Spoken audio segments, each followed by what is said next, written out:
Our next story is about another artist with a studio in New York, but you've never heard of him, you don't know his work, and you may never. In fact, for a while, this guy's been really hard to find. We just met him by chance. This is what attracted our attention. A bicycle parked at the base of the Gateway Arch, clearly equipped for the long haul. We just didn't realize at first how long. We found its owner, Max Cooper, sitting at the top of the steps, looking across the Mississippi River and all that lay before him. Max Cooper, you see, is an artist who is moving to New York City, and he's getting there by bike. And he began his trip in Seattle, Washington.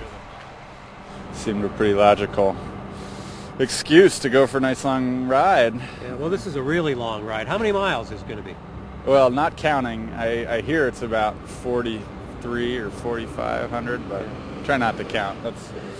It had taken him 2 months to get here, and now, in early November, it was getting cold, at least by my standards. But he's been living in Colorado, and he's experienced in riding and cold weather camping. He knows what he's doing.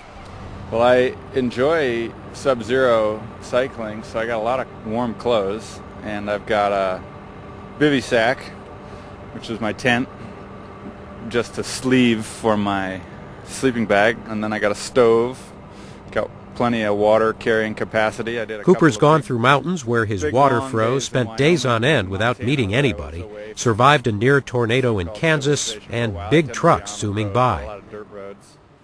As for the possibility of meeting dangerous people, well, that seems to be the least of his worries.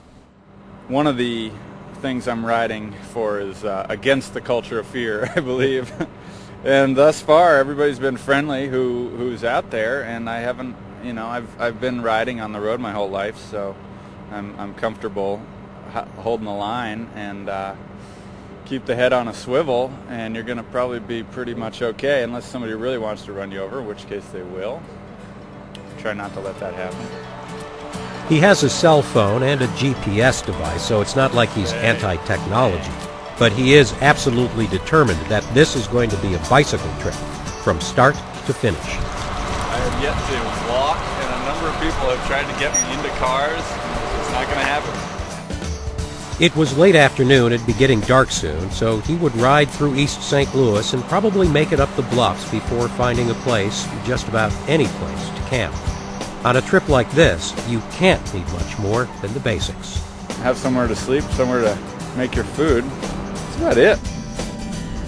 Yeah. You found yourself talking to yourself? I've never not found myself talking to myself in the bulk of my life, so it's just a good opportunity to carry on the conversation full length, day after day, which I think is a worthy pursuit if you got to.